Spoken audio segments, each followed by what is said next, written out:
He's not opposed to the use of fossil fuels. He is opposed to the Alberta oil sands expansion, to massive growth of liquefied natural gas, and to growing carbon pollution. Mark Jaccard is a professor in the School of Resource and Environmental Management at Simon Fraser University. He once wrote a book called Sustainable Fossil Fuels, which won the Donner Prize. He's known for his work on the Intergovernmental Panel on Climate Change, which won the Nobel Peace Prize. He's an academic, a policy wonk, author, and blogger. Professor Jaccard joins us today to talk about how to balance the environment and the economy. Not long ago, he found himself blocking a coal train. Stay with us to find out why.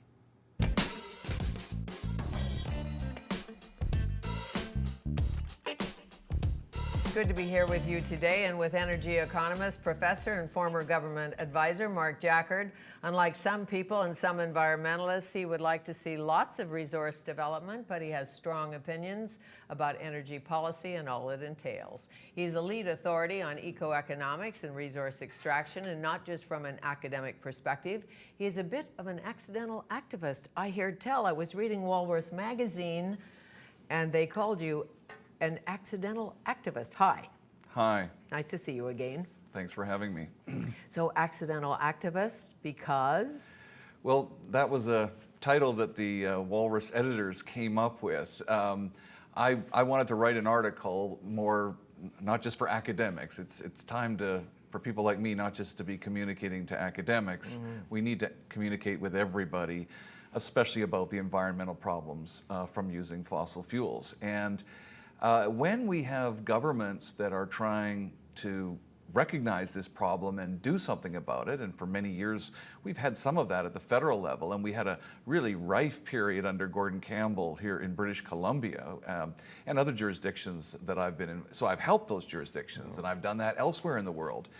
But the question that I started to ask myself, which was I wrote up in that article, The Accidental Activist, was, what do you do when your government, in your view, is really not being honest about the situation? And I'm especially focused on the federal government, but I'm waiting to see where we go here in British Columbia as well with the new government of Christy Clark.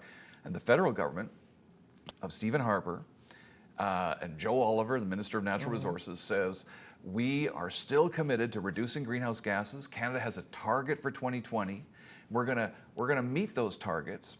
And at the same time, we're going to rapidly expand the oil sands, which causes emissions here in Canada, and of course, wherever someone then burns the gasoline, diesel, whatever you convert the oil into.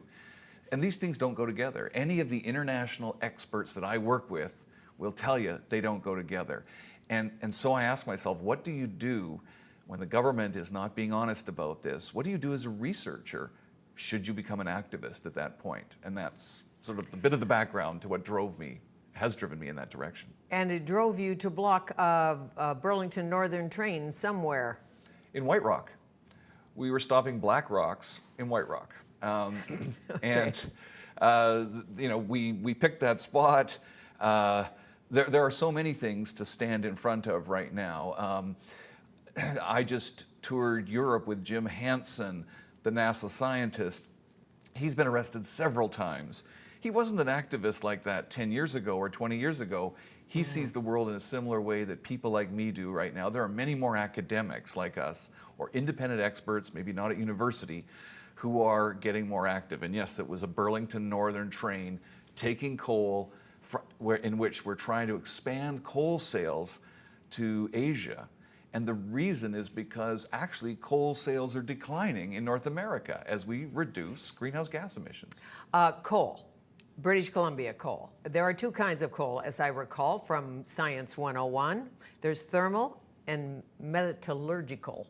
What's the difference? Right. What do we have? What are we doing with it? Good question.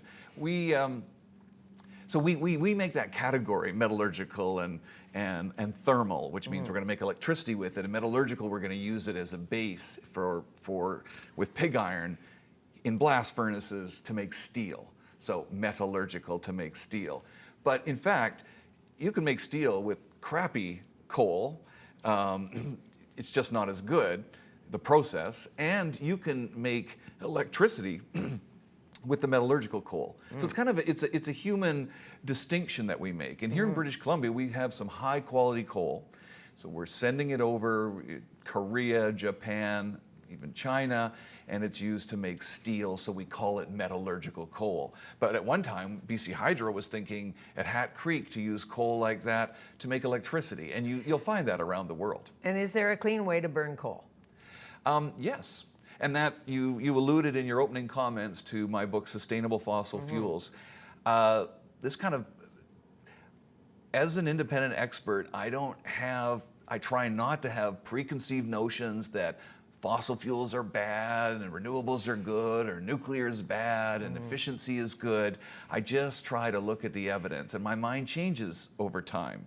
And with coal, with other fossil fuels too, we can use these, but we can't allow carbon dioxide to go into the atmosphere. We just can't do it. We have to say no. And so if you're to make steel or electricity, you need to capture the CO2 out of the smokestack and bury it underground, and we have all the technologies to do that. It's just a little bit more expensive. And the question is, are we doing it? No. Nowhere? Yes, we're doing it in little tiny places, but we won't do it en masse until governments enact policies. So we should be saying to the Chinese, I'm sorry, we're not going to increase our coal exports to you. We're not going to start new mines, expand coal ports, unless you're using that coal to make steel, capturing the carbon, burying it. And do we have the authority to do that in a foreign country? Well, you just say we're not going to, I mean, Right. It would be like, we're not going to sell you arms if you're going to use them to crush people such and such. Right. We're Or not gonna, kill us. Or kill us. We're not going to Yes. sell you this material if you're going to make landmines with it. We do this kind of thing all the time. Putting CO2 into the atmosphere is really bad. Everyone with any science agrees on that. Why are we not treating that like any of the other bad things and saying, sorry, we're not going to aid and abet the Chinese to destroy the planet for our children? Why would we do that? I don't know. How many coal mines in BC? 10? I don't even know. Give or take. We have some really big ones, and then we have some smaller ones. So we have those big operations in the Northeast and the Southwest. And I'm not talking about eliminating coal miner jobs. Okay. What we're looking at in British Columbia right now is efforts to rapidly expand coal production, coal ports. We're importing workers to work. You've heard about that controversy, foreign workers to come to the mines. So this isn't about jobs for British Columbians or sustaining jobs for British Columbians. It's about a rapid expansion. And it's no different than in the oil sands in Alberta. They're at 2 million barrels a day. They want to go to 4 million, 6 billion, build pipelines. It's all, they're trying to expand the worst thing we could be doing for the planet. So too much too soon, according to you. What are the risks? Expansion of once called tar sands, now called oil sands. I don't know if the petroleum people put that on it or how it happened, but the oil sands. What are the risks? Expand the oil sands, environmental risks. Right. So I talked about this tour I did with Jim Hansen, and we met European parliamentarians. This was in early May. And Jim would speak for 5 minutes, and then I would speak for 5 minutes. And he would explain, here's the path humanity's on. We're already committed to getting to 2 degrees, but really, even with aggressive action right now, we would do more than a 2-degree increase in Celsius temperature from pre-industrial levels, from before the Industrial Revolution started, let's say 1750. And as we move down that path, we're talking about all sorts of things. We're talking about moving towards mass species extinction. We're acidifying the oceans. We're ending up with more extreme weather events, be it floods. You can't say that the flood in Calgary was caused by global warming, but extreme events like that are happening more rapidly, and the science all says that it would. Well, So even if you're those not are a the effects. scientist, you tend to link it. Yeah, well, maybe Extreme people weather. do. I mean, it's like everything else. It's agreed out there now. Scientists, politicians are agreeing we're causing global warming. So what Jim Hansen was doing was saying, here's what you've got to do. Here's your carbon budget for the planet. You're already committed to this much, so you're going to go to 2 degrees or more. And you say you don't want to go past 4 degrees. Stephen Harper promised this in Copenhagen in 2009. Obama promised it. All the political leaders said, we will do everything we can to not let the temperature go more than 2 degrees above its pre-industrial level. And now in that world, and that's where I come in, because I Right. work with modelers at at Stanford and MIT and the University of Maryland and in Berlin and all of the independent modelers who keep track of the energy economy system, they can look at it and say, oh, you can't have oil sands expanding. You can't have coal mines expanding, whether in Venezuela or China or here. So if our politicians are being honest about this, they wouldn't be trying to build these pipelines, expand So production. as the world runs out of cheap oil, I assume it is, maybe not. Let's ask that question first. No. Is the world running out of cheap oil? Yeah, but our innovations end up that the oil, the cost of gasoline to you won't be way higher 20 years from now than 20 years ago, unless we put some policies in, like British Columbia's carbon tax, because no, the Earth's crust is chock-a-block full of fossil fuels. And I learned that 25 years ago as a grad student studying energy. So we heard about, oh, we're going to run out of cheap oil, we're going to the peak oil. Those of us who work in the field always knew that was bogus, that we've got tons of fossil fuels. Tons of fossil fuels. However, there is a drive, as you know, in the United States here to use domestic oil, use our oil, as opposed to being dependent on Arab oil. Sure. Good idea? Oh, well, I mean, good idea. It's the wrong thing to be worried about. You can't be burning oil. You can't be burning. Our cars, a growing percentage of cars in Los Angeles, in California, are running on electricity. They're running on biofuels. This is happening all around the world in small increments. If we put in the right policies, it would happen pretty rapidly over the next 20 years. 20 years is a long time, thank goodness, but you'd see it happening now. And what happens with that? The demand for oil collapses. And what if the U.S. doesn't want our oil down the road? Because, as you know, we're the biggest exporter, I think, to the United States, something like that. We are now, yeah. We are now. So what if one day the U.S. says, guess what, we've got it all wrapped down here, we don't want your oil, and we're not giving you our money? Right, but you see, so some people would be worried about that and say, oh, gee, we can't sell any more oil. And my point is, sorry, Canada, find another way to have a good living here in Canada. Don't do it by producing a product that's wrecking the world. Okay, but the petroleum producers would say to you, look, we need jobs, we need money. If money comes in from the oil sands, we can build roads and schools. Right.